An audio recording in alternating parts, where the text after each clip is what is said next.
اس چیز کو کہتے ہیں جس میں نبی کریم صلی اللہ علیہ وسلم کی حمد و ثنا بیان کی جائے، ان کے خاندان کے احوال بیان کیے جائیں، رسول اللہ کے احوال بیان کیے جائیں، رسول اللہ کی پیدائش کا دن بیان کیا جائے، رسول اللہ کی سیرت بیان کی جائے، رسول اللہ کے فضائل بیان کیے جائیں، رسول اللہ کے شمائل بیان کیے جائیں، بھولیا مبارک اس رسول اللہ دکھتے کس طرح تھے وہ بیان کیا جائے، تو اس محفل کو محفل میلاد کہتے ہیں۔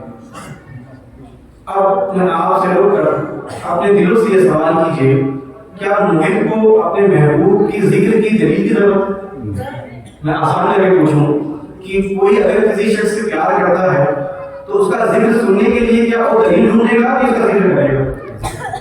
محب کی سب سے بڑی پہچان یہی ہے کہ وہ اپنے محبوب کو اپنی محبوب کا ذکر بلا دلیل کرے، لیکن اہل سنت والجماعت بلا دلیل کوئی کام نہیں کرتی۔ سینکڑوں حدیثیں اور مستند حدیثوں سے یہ بات ثابت ہے، جلوس، میلاد، میں آپ کو دھیرے دھیرے کر کے بتاؤں گا۔ پہلے آپ یہ سمجھ گئے اطلاق کی میلاد کسے کہتے ہیں؟ میلاد رسول اللہ صلی اللہ علیہ وسلم کے ذکر کو، رسول اللہ صلی اللہ علیہ وسلم کی حمد کو، ان کی فضائل، فضائل، شمائل ان کے بیان کرنے کو میلاد کہتے ہیں۔ اب ایک ضابطہ بیان کر دوں، اسلام کا ضابطہ، بنیادی ضابطہ یہ ہے کہ اشیاء میں اصل عبادت ہے، اشیاء کی اصل مطلب ہر کام کی اصل سب سے پہلے وہ جائز ہوتا ہے، بعد میں پھر قرآن مقدس یا حدیث مبارک سے وہ چیز ناجائز ہو جاتی ہے۔ جیسے پہلے ابتدائی زمانے میں شراب پینا جائز تھا، بعد میں پہلے وہ پھر نماز میں حرام ہوا، پھر اس کے پہلے وہ گناہ ہوا، پھر اس کے بعد نماز میں حرام ہوا، پھر گناہ مکمل حرام ہو گیا۔ تو اس بات سے یہ بات ہم کو ملتی ہے کہ اشیاء میں ہر چیز کی اصل جائز ہے جب تک کوئی شرعی دلیل اس کے خلاف نہ آ جائے۔ آج میں نیلا کلر کا کرتا پہنا ہوں، قرآن حدیث میں آپ ڈھونڈیں گے تو نیلا کلر کا کرتا پہننے کی کہیں آپ کو حدیث نہیں ملے گی، لیکن اس کی اصل یہ ہے کہ کپڑا پہننا جائز ہے۔ جس طرح میں سمپل لفظ میں بتا رہا ہوں کہ کپڑا پہننا جس طرح جائز ہے، تو ہر چیز کی اصل جب تک اس پر کوئی شرعی دلیل نہ قائم ہو جائے تو اس پر وہ چیز جائز ہوتی ہے۔ جیسے مثال کے طور پر میں کہہ رہا ہوں کہ اگر میں بندی لگا لوں تو یہ ناجائز ہو جائے گا، اس کی اصل تو یہ ہے کہ وہ جائز ہے، میں بندی لگانا بنفس نفیس حرام نہیں ہے، لیکن وہ حرام اس لیے ہو رہا ہے کہ کسی اور مذہب کا شعار ہے، کسی اور مذہب کا پہچان ہے، کسی اور کی مذہب کی پہچان ہے۔ اگر بندی لگا لوں تو یہ کسی اور مذہب کی پہچان بن جائے گی، تو یہ حرام ہو جائے گا۔ دھوتی پہن لوں وہ جس طرح کو پہنتے ہیں پنڈت لوگ اس طرح پہن لوں تو یہ بنفس نفیس کپڑا جائز ہے، لیکن وہ کسی اور دھرم کی مشابہت ہو رہی ہے تو یہ ناجائز ہو جائے گا۔ من شبہ بقوم فہو منہم، حضور کی حدیث ہے کہ جس نے جس قوم کی شباہت اختیار کی وہ انہی میں سے ہوگا، کل قیامت کے دن انہی میں سے اٹھایا جائے گا۔ تو یہ حدیث کی وجہ سے وہ چیز ناجائز ہو جائے گی جو کسی اور دھرم کی مشابہت کرے۔ اب اتنی بات سمجھ گئے کہ ہر چیز اپنی اصل پر جائز ہے، کب تک جائز ہے؟ جب تک اس کے خلاف کوئی شرعی دلیل ثابت، کوئی شرعی دلیل ثابت ہے۔ ٹھیک ہے، اب یہاں تک آپ میری بات سمجھ گئے ہوں گے، اور آگے آگے بیان کر دوں کہ آپ کسی مستحب عمل کو ثابت کرنے کے لیے ہمیں کیا چیز کی ضرورت ہے؟ ایک ہوتا ہے امور اسلام، امور دین میں سے فرض ہے، واجب ہے، مستحب ہے نا؟ تو فرض کے ثابت کرنے کے لیے ہم کو فرض جیسے دلیل چاہیے ہوگی، یا قرآن سے کوئی چیز ثابت ہو ڈائریکٹ، تب وہ فرض ثابت ہوگا۔ جیسے نماز قرآن سے ڈائریکٹ ثابت ہے، روزہ قرآن سے ڈائریکٹ ثابت ہے، تو وہ فرض کی کیٹیگری میں آئے گا، وہ فرض ہے۔ میں وہی آپ کو بیان کر رہا ہوں کہ مستحب اسے کہتے ہیں کہ کوئی چیز اگر کام لو تو ثواب ہے، نہ کرو تو کوئی گناہ نہیں۔ تو مستحب چیز کو اگر ثابت کرنا ہو تو ایک ضعیف حدیث بھی مستحب چیز کو ثابت کر دیتی ہے۔ اس کے لیے ہم کو قرآن کی دلیل کی ضرورت نہیں پڑے گی کہ قرآن سے نص آ جائے کہ اللہ تبارک و تعالیٰ نے خود کہہ دیا ہو کہ خلاف کرنا، تو یہ فرض ہو جاتا۔ اگر اللہ تبارک و تعالیٰ ہم سے کہتا تو یہ ہم پر فرض ہوتا، لیکن رسول اللہ تبارک و تعالیٰ نے اس طرح نہ کہا، تو ہم اہل سنت والجماعت جلوس، میلاد، اس کو ہم مستحب کہتے ہیں اور اس کی اصل کو سنت کہتے ہیں۔ جو روایت تھی، آج کی جو روایت ہے کہ پہلے قرآن کو بلایا جائے گا، قرآن پڑھا جاتا ہے، پھر نعت و منقبت ہوتی ہے، پھر کوئی مقرر تقریر کرتا ہے، پھر فاتحہ ہوتا ہے، اس کے بعد لنگر تقسیم ہوتا ہے. یہ روایتی ہے، لیکن اس کی اصل، اس میں جو اصل ہے نبی کریم صلی اللہ علیہ وسلم کا ذکر، یہ سنت ہے. اور باقی جو کام، قاری کو بلایا گیا، نعت پڑھی گئی، پورا جلسہ منعقد کیا گیا، کھانا بنایا گیا، بانٹا گیا، یہ مستحب ہے. سمجھ گئے آپ لوگ؟ اصل جو ہے وہ رسول اللہ کا ذکر ہے، وہ سنت ہے، اور باقی امور جو ہیں وہ مستحب ہے. اتنا سمجھ گئے. میں دھیرے دھیرے اور آگے بیان کرتا ہوں. اب ان کی طرف سے کوئی ان کو دلیل تو نہیں ملتی حرام کہلانے کی. کہتے تو حرام ہے، وہ کہتے ہیں کہ میلاد منانا حرام ہے، تو بعض لوگ یہ کہتے ہیں کہ شرک ہے. پتہ نہیں کس طرح سوچتے ہیں کہ شرک ہو جاتا ہے. بعض لوگ یہ سوچتے ہیں کہ شرک ہے، چلیے وہ کہتے ہیں حرام ہے. ان کی طرف سے کوئی دلیل مانگو تو دلیل نہیں کہتے باتیں. وہ یہ کہتے ہیں کہ ہر بدعت، ہر نئی چیز گمراہی ہے. رسول اللہ کی حدیث ہے کہ رسول اللہ نے ارشاد فرمایا کہ ہر نئی چیز اسلام میں، ہر نئی چیز ان کی طرف دلیل میں دے رہا ہوں کہ جو ہم پر لوگ اعتراض کرتے ہیں نا، ان کی دلیل میں آپ کو بیان کر رہا ہوں کہ وہ ہم پر یہ دلیل پیش کرتے ہیں کہ ہر نئی چیز اسلام میں، کوئی بھی نئی چیز اگر آئے گی تو وہ گمراہی ہے. ٹھیک ہے. ایک حدیث آپ نے ذہن میں رکھی. میں آگے چل کے آپ کو بیان کرتا ہوں کہ اور یہ گمراہی کس طرح ہے، یہ گمراہی ہے کہ نہیں ہے. صحابہ کرام کا اس میں کیا عمل تھا، صحابہ کرام نے اس حدیث سے کیا سمجھا، وہ میں آپ کو بیان کرتا ہوں.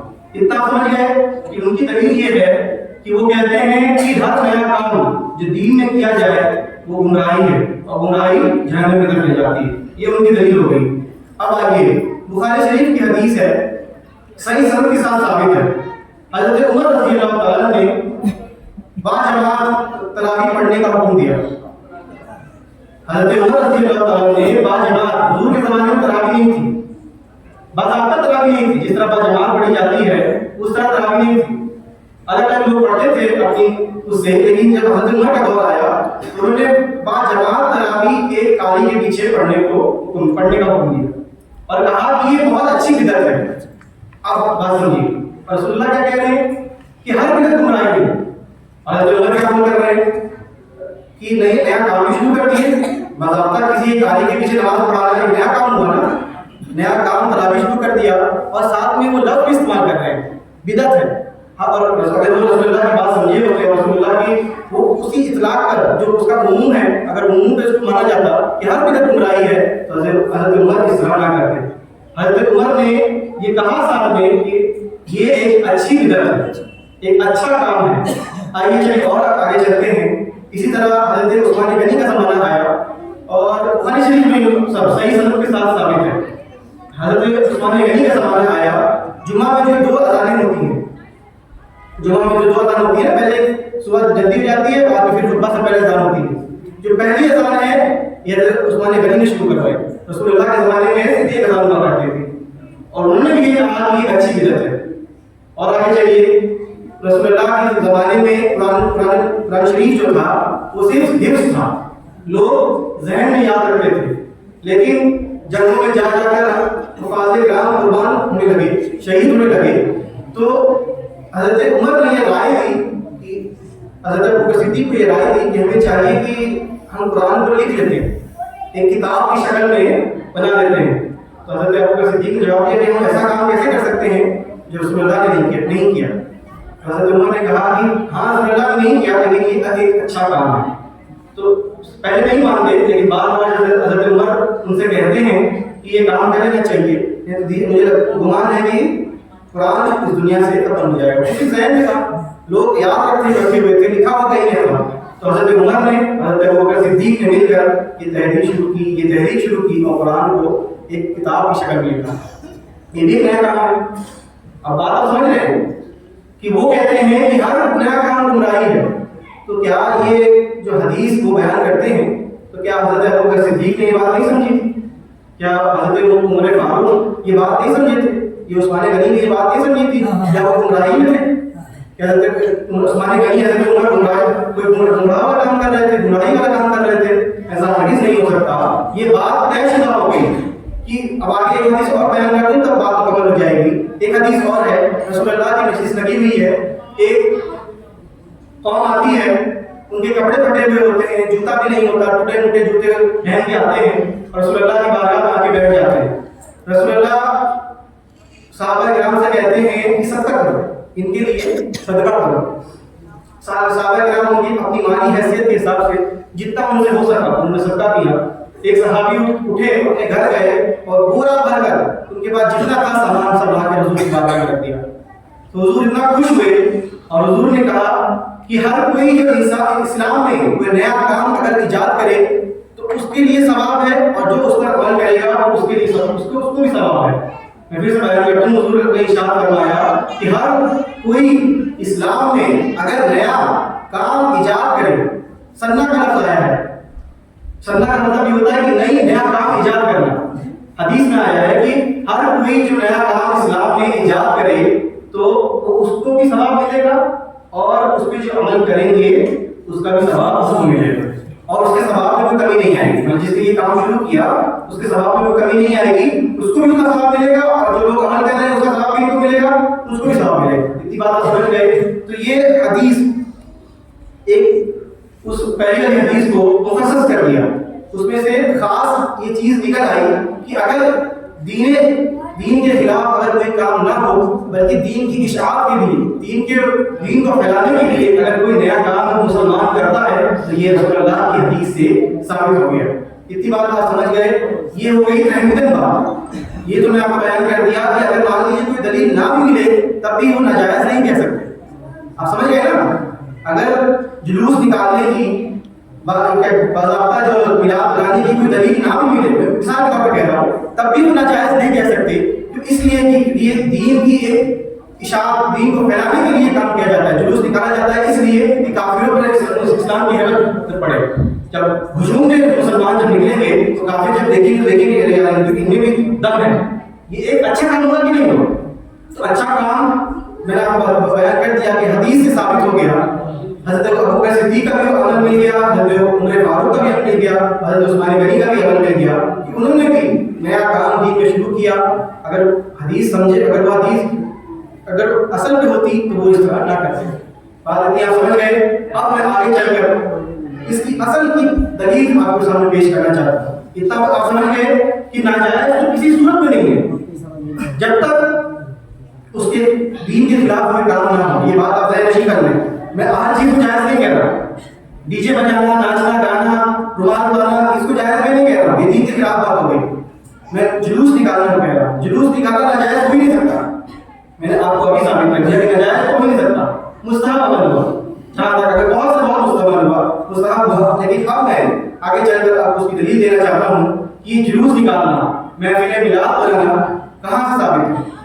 مسند احمد بن حنبل کی حدیث ہے، صحیح حدیث ہے، اس میں کوئی کسی کا شک نہیں، وہ بھی حدیث کو مانتے ہیں۔ مجلس صحابہ لگی ہوئی ہے، رسول اللہ صلی اللہ علیہ وسلم آتے ہیں اور پوچھتے ہیں، اے صحابہ ما جلستم، کہ تم آخرکار یہاں کیوں بیٹھے ہو؟ جس طرح آج ہمارا بیٹھے ہیں نا، اس طرح صحابہ بھی بیٹھے ہوئے تھے، اور رسول اللہ آتے ہیں اور پوچھتے ہیں کہ اے صحابہ تم یہاں کیوں بیٹھے ہوئے ہو؟ کیوں تم کو کس کام نے یہاں بٹھایا؟ تو صحابہ بیان کرتے ہیں کہ یا رسول اللہ ہم یہاں بیٹھ کر اللہ کی حمد بیان کر رہے ہیں اور اس بات کا شکریہ ادا کر رہے ہیں کہ اللہ نے ہم کو اسلام سے مشرف کیا، اور اس بات کا بھی شکریہ ادا کر رہے ہیں کہ من علینا بکا، اور اس بات کا بھی شکریہ ادا کر رہے ہیں کہ ہمارے پر آپ کو بھیجا۔ گویا کہ وہ رسول کی میلاد بیان کر رہے ہیں، رسول کی میلاد پڑھ رہے ہیں، ہمارا بھی تو یہ ذکر ہے نا کہ رسول اللہ کی آمد کی خوشی منا رہے ہیں، صحابہ کرام بھی وہاں کیا کر رہے ہیں؟ اللہ کی حمد بیان کر رہے ہیں، اپنے اسلام سے مشرف ہونے، اپنے دین کو پانے کا وہ اس کی خوشی بیان کر رہے ہیں، اللہ کی حمد بیان کر رہے ہیں اس بات کی کہ اللہ نے ان کو دین سے نوازا، اور اس بات کی بھی خوشی بیان کر رہے ہیں کہ اللہ نے رسول کو ہمارے پاس بھیجا۔ یہ رسول کی آمد کی خوشی کون منا رہا ہے؟ صحابہ کرام منا رہے ہیں۔ تو یہ اصل میں آپ سے کیا کہا کہ جو امور جو آج کا جو روایتی طور پر ہوا تو روایتی تو مستحب ہے، لیکن اصل یہ ہے کہ رسول اللہ کا ذکر اور رسول اللہ کی آمد کی خوشی منانا یہ صحابہ کرام سے ثابت ہو گیا۔ ٹھیک ہے، اور آگے چلیے، یہ تو مجلس ہو گئی نا، اب جلوس کس طرح ثابت کریں گے؟ جلوس بھی میں اس کی اصل آپ کے سامنے ثابت کرنا چاہتا ہوں۔ بات یہ ہے کہ جب ہجرت کا وقت آیا، جب رسول اللہ صلی اللہ علیہ وسلم ہجرت کر مکہ سے مدینہ تشریف لے جانے لگے، جب مدینہ پہنچنے والے تھے، مدینے والوں کو پتہ چل گیا کہ رسول آنے والے ہیں۔ اللہ اکبر! آپ واقعہ پڑھیے، آپ کی آنکھ سے آنسو نکلے تو آپ کہیے گا وہ واقعہ آپ کتاب میں جا کے پڑھیے گا، سیرت مصطفیٰ ہر سیرت کی کتابوں میں جائے گا.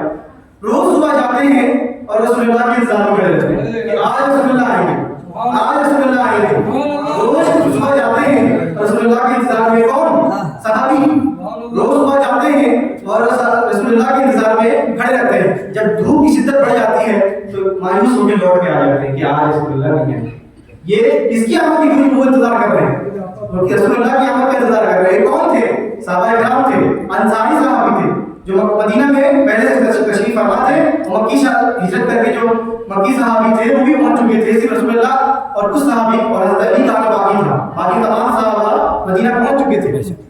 وہ لوگ انتظار کر رہے ہیں، حسرت سے دیکھ رہے ہیں کہ آج ہر روز صبح جاتے ہیں، کھڑے رہتے ہیں، آج رسول اللہ آئیں گے، آج رسول اللہ آئیں گے. جب دھوپ کی شدت بڑھ جاتی ہے تو مایوس ہو کر لوٹ جاتے ہیں. اسی طرح معمول کے مطابق وہ لوٹنے لگے.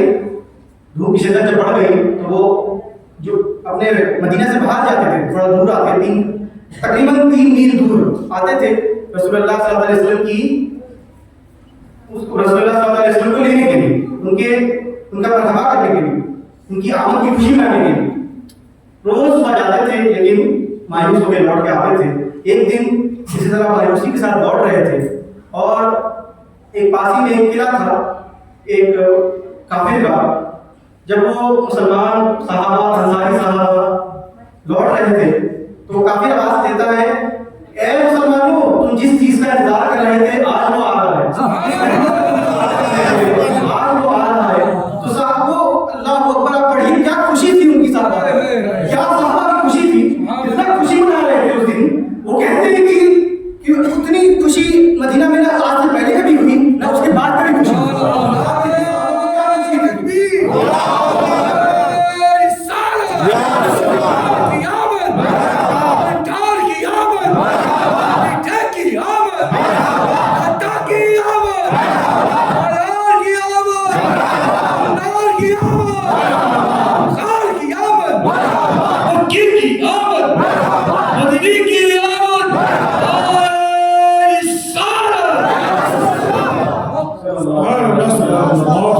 اس قدر وہ رسول اللہ کے حسرت میں تھے کہ آج میرے اوپر چاند ہوا. انہوں نے باقاعدہ قصیدہ پڑھا، تاکہ بدر علینا پر چاند روشن ہو گیا. انسانی عالم ودا کی بازی سے ہماری طرف آ رہا ہے، وجب شکر علینا، جن پر ہمارا شکر واجب ہو گیا. وہ قصیدہ پڑھ رہے ہیں، وہ نبی کی بارگاہ میں آج ہم کیا کر رہے ہیں؟ آج ہم بھی تو یہ کرتے ہیں. میلاد جو رسول میں جلوس میں جاتے ہیں، آج ہم کیا کر رہے ہیں؟ یہی تو رسول اللہ کی ہم بیان کرتے ہیں، وہ رسول اللہ کا شکر ادا کرتے ہیں.